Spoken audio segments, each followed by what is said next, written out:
అందరికీ నమస్కారం. నేను మీ శ్రీనికాని. ఇవాళ నేను ఈ వీడియో చేయడానికి కారణం ఏంటంటే ఈటల శమిత ఆంటీ నా మీద మా డాడీ మీద కామెంట్లు చేయడం జరిగింది.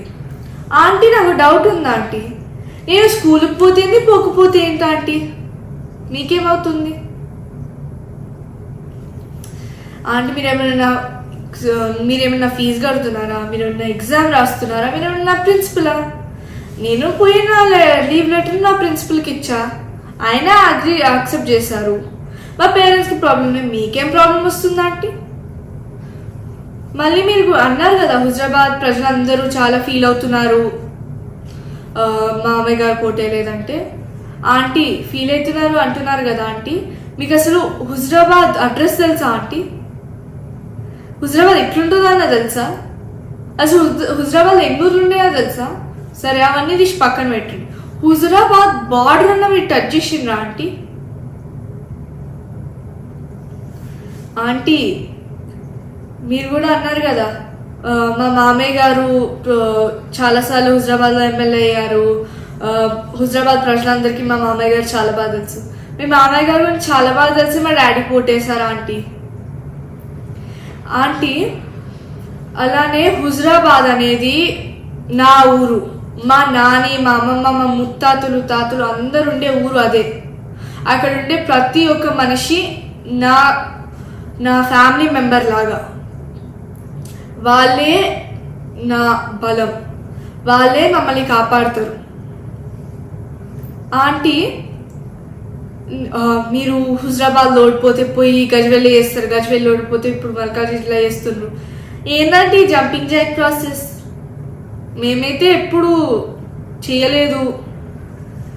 మీ జంపింగ్ జాక్ ప్రాసెస్ నాకు అర్థం కావట్లేదు. మీరు అంత పవర్ లేకుండా ఉండలేకపోతున్నారా? అసలు ఎందుకంటే మీకు ఈ పవర్ 5 years ఉండలేకపోతుండగలుగుతున్నారంటే, ఓ మీరు ఇల్లీగల్గా తీసుకున్న ల్యాండ్స్ని కాపాడుకోవడానిక, మీరు ప్రజలకి వెళ్ళి దొంగతనం చేసిన ల్యాండ్స్ కాపాడుకోవడానిక, లేదంటే మీరు దేవుని దగ్గరికి వెళ్ళి దొంగతనం చేసిన ల్యాండ్స్ కాపాడుకోవడానిక? మీరు అన్నారు కదా ఆంటీ మేము సంపుకుంటారా సాదుకుంటారా అని లైన్స్ వాడుకుంటూ క్యాంపెయిన్ చేయలేదని. మీకు గుర్తుందో లేదో ఆంటీ, కానీ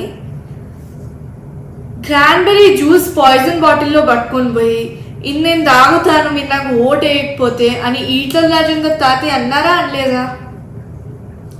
అలానే పాలిబొట్టు తెంచుతారా ఉంచుతారా అని జమున అమ్మమ్మనే అనింది. అలానే లాస్ట్ మోస్ట్ ఫ్యాసినేటింగ్ పాయింట్ ఇదైతే, ఈటల రాజేందర్ తాతయ్య గారే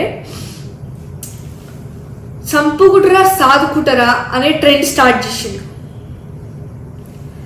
ఆంటీ నేను ఎలక్షన్స్లో తిరిగింది మా డాడీ ఎంత మంచివాడో ఎంత గొప్పవాడో అని చెప్పడానికి, అభివృద్ధి ఎంత మంచిగా చేస్తారో చెప్పడానికి. హుజరాబాద్ ప్రజలందరూ నన్ను నమ్మి మా డాడీ ఓటేసిండు. నేను నమ్మకాన్ని పోగొట్టుకోవాలి అనుకోవట్లేదు. ఏదో ఒక రోజు మళ్ళీ కేసీఆర్ తాతయ్యనే సీఎం అవుతారు, నేను మళ్ళీ హుజరాబాద్కి 1000 కోట్లు తెస్తాను. ఆంటీ నేను మీలాగా పక్క వాళ్ళ మీద కామెంట్స్ వేయను, ఇంకా ఎవ్రీ ఈవినింగ్ క్యాఫేస్లలో పోయి తిరగను. ధన్యవాదాలు.